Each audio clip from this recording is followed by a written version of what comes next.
Hola, ¿qué tal? Vamos a hacer una pequeña presentación sobre gráficos de control para la clase de calidad en el mantenimiento. Vamos a recordar qué es un gráfico de control. Sabemos que es una herramienta utilizada para distinguir las variaciones debidas a causas asignables o especiales a partir de las variaciones aleatorias inherentes al proceso. Tenemos dos tipos. Las variaciones aleatorias se repiten casualmente dentro de los límites predecibles. Y tenemos las variaciones debidas a causas asignables o especiales que indican que es necesario identificar, investigar y poner bajo control algunos factores que están afectando nuestro proceso. Aquí vemos un ejemplo de un gráfico de control en el que primero vemos los nombres en eje Y y en eje X. Tenemos nuestro límite superior, nuestro valor central y nuestro límite inferior. Aquí tenemos un punto fuera de control. Este punto fuera de control está asociada a estas causas asignables o especiales. Estos puntos son los que tenemos que trabajar primero, son los más urgentes. Hay que identificarlos y investigarlos y ponerlos bajo control para que estén dentro de nuestros límites predecibles. Una vez que ya no tenemos puntos fuera de control, podemos empezar a trabajar con nuestros puntos más cercanos a nuestros límites superiores e inferiores, aunque no los rebasen. ¿Por qué? Bueno, pues porque en algún momento pudiera suceder algo que este punto llegue en la parte de aquí y ya se sale de nuestro gráfico de control.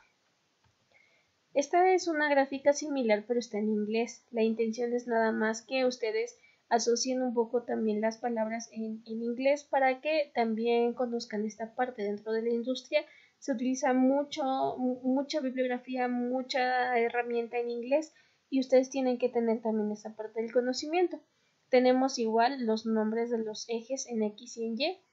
Tenemos aquí la Upper Control Limit, que sería la línea de control superior, la Center Line, que sería la central, y la Lower Control Limit, que sería la línea de control inferior. Y tenemos nuestros puntos marcados. En este caso no tenemos ninguno fuera de nuestras líneas superiores o inferiores. Así que nos podríamos poner a trabajar con estos límites, bueno, con estas líneas que están muy cerca de nuestros límites. Hay algunos conceptos clave que ustedes deben de conocer para que ustedes puedan hacer estos tipos de gráfico en Excel. Vamos a comenzar por lo básico, que es la media. La media es el valor promedio de un conjunto de datos numéricos calculada como la suma del conjunto de valores dividida entre el número total de valores. Para no hacerlo muy complicado, la media es el promedio. Así como ustedes sacan el promedio de sus calificaciones, esa es la media. La media está normalmente simbolizada por una X con una línea en la parte de arriba, si se la van a encontrar. Es una X con una linecita arriba. El rango es el intervalo entre el valor máximo y el valor mínimo, por ello comparte unidades con los datos y normalmente está representado con una letra R. La desviación estándar es la medida de la dispersión más común, que indica qué tan dispersos están los datos con respecto a la media. Es decir, si nuestra media, nuestro promedio es 5, la desviación estándar es qué tanto me separo de ese 5. La desviación estándar se simboliza con una figurita, a ver si me sale, parecida a esta de aquí, o directamente con una S. Con cualquiera de las dos pueden encontrar simbolizada la desviación estándar. Y luego tenemos el subgrupo. Un subgrupo racional es un conjunto de datos que tienen una característica en común. Por ejemplo, los datos de un subgrupo racional son los datos de un mismo lote, podrían ser los mismos datos de una máquina, de un mismo operador, o podríamos monitorear un proceso a través del tiempo, y ese sería el subgrupo, solo ese proceso. O sea, el subgrupo es ese conjunto de datos que tienen una característica en común. Todos los datos son de la misma máquina, o son del mismo lote, o son del mismo operador, o son del mismo proceso, etcétera, etcétera. Ese es un subgrupo. Y finalmente tenemos la muestra. La muestra estadística consiste en la porción que se extrae de una población estadística para un determinado estudio, con el fin de representar, conocer y determinar los aspectos de dicha población. Es decir, la muestra es el extracto que se saca de toda una población para poderlo estudiar y hacer algunos tipos de inferencias estadísticas. No vamos a muestrear todos los aceites de un mismo lote, imagínense. O sea, vamos a tomar una muestra para hacer esta medición. Tenemos ahora las fórmulas, estas fórmulas que nos van a ayudar o nos van a apoyar para poder hacer nuestros gráficos. No se asusten con las fórmulas, no pasa absolutamente nada. Voy a explicarles cómo se utilizan. Mi intención no es que ustedes se confundan, sino que les quede claro que para cada tipo de gráfico vamos a utilizar un tipo de fórmula distinto. Tenemos gráficos que tienen que ver con la media. Esos gráficos los van a encontrar como gráfico X. Tenemos gráficos que tienen que ver con nuestro rango. Esos gráficos los van a encontrar como gráficos R. Y tenemos gráficos que tienen que ver con nuestra desviación estándar. Esos los vamos a encontrar como los gráficos S. Ahora, para poder graficar o para poder hacer una gráfica en X o en función de nuestra media, tenemos que considerar que vamos a utilizar esta fórmula para el valor central, esta fórmula para el límite superior de control y esta fórmula para el límite inferior de control. ¿Qué significan todas estas cositas, numeritos y letritas que están aquí? Bueno, por ejemplo, para la media dice que el valor central va a ser igual a la sumatoria de todos los promedios o de todas las medias entre el número de subgrupos que tenemos en nuestro ejemplo, en nuestro ejercicio o en nuestro estudio. Para el límite superior de control o UCL por las siglas en inglés, y aquí es en donde yo les digo que sí deben de conocer los nombres en inglés para que no se vayan a confundir. Es UCL por las siglas en inglés. Es igual a este valor central que ya calculamos anteriormente más A2, ahorita les digo de dónde vamos a sacar esta A2, multiplicado por el promedio de los rangos. A2, este otro A2, este de 4, este de 3, este B6 y este B5, los vamos a sacar de unas tablas. Son ya valores que están definidos, son valores que ya están en una tabla y que nada más tenemos que usarlo de la tabla así como viene. Y finalmente tenemos el límite inferior de control o LCL por las siglas en inglés para nuestra gráfica de X, que sería nuestro valor central restándole el A2 multiplicado por el promedio de los rangos. Y lo mismo vamos a hacer, bueno, yo lo único que quiero es que ustedes entiendan que para R vamos a utilizar unas fórmulas distintas y para la gráfica en S vamos a utilizar unas fórmulas distintas también. Ahora, ¿de dónde vamos a sacar estos datos de aquí? De unas tablas. ¿Y quién va a hacer estas fórmulas? Las va a hacer Excel.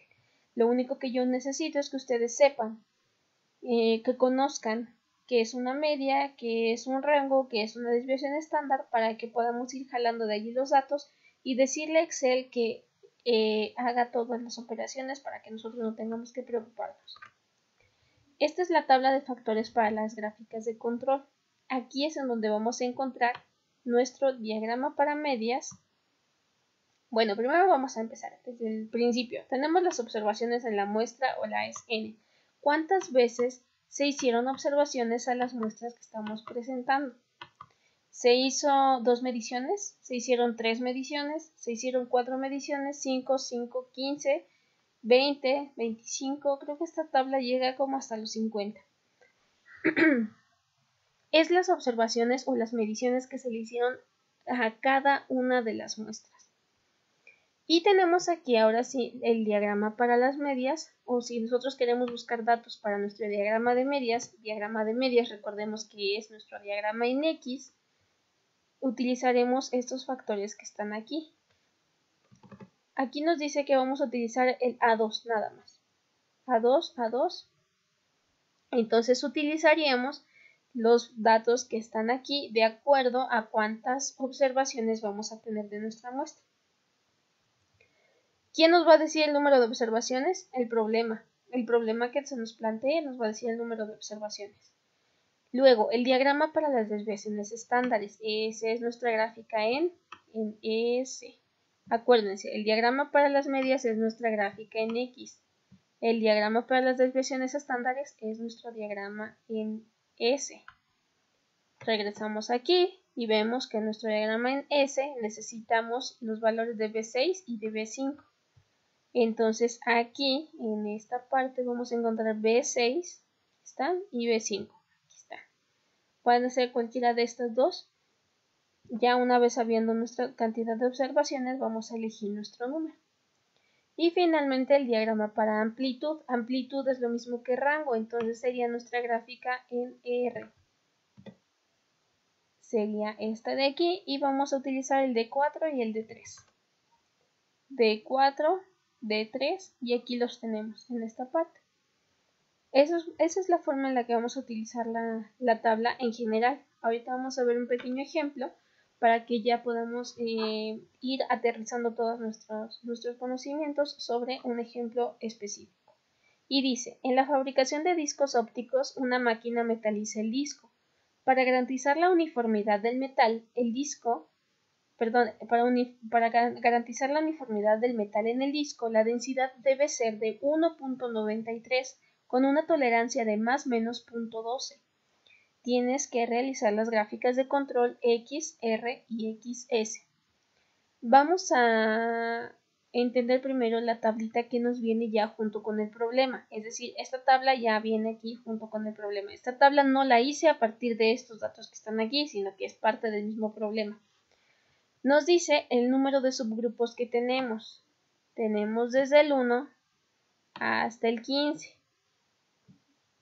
Tenemos todos estos subgrupos, pero fíjense bien, qué curioso. Para cada uno de estos subgrupos se hicieron 5 mediciones. 1, 2, 3, 4 y 5 mediciones para cada subgrupo. Entonces, pregunta, no de examen, pregunta. Para que se contesten ustedes, yo creo, porque bueno. De acuerdo a este ejemplo, vamos a utilizar nuestra tabla de factores en 5 o en 15. Tenemos 15 subgrupos y tenemos 5 mediciones. Vamos a utilizar nuestra tabla usando nuestras observaciones en la muestra de 5 o de 15. Quien haya dicho que 15, lo vamos a regresar a primero. Y quien haya dicho que 5, está bien. 5, ¿por qué? Porque las observaciones en la muestra son 5. Se hicieron 5 mediciones a cada uno de nuestros subgrupos. Entonces vamos a utilizar los datos de esta fila. Nada más los datos de esta fila y nada más los que nos interesan. Olvídense de que están viendo allí tantos numeritos. Solo nos interesa conocer el A2, el D4, el D3, el B6 y el B5. Y sobre esos nos vamos. A2, entonces vamos a utilizar este dato. El B5, que en este caso es 0 y así se utiliza como 0. El B6, el D3 es otro 0 y así se usa. Y el D4. Y ya. Vamos a utilizar 1, 2, 3, 4, 5 números de esta tabla. Esa es la forma en que se utiliza la tabla y esa es la forma en que se va a interpretar el problema.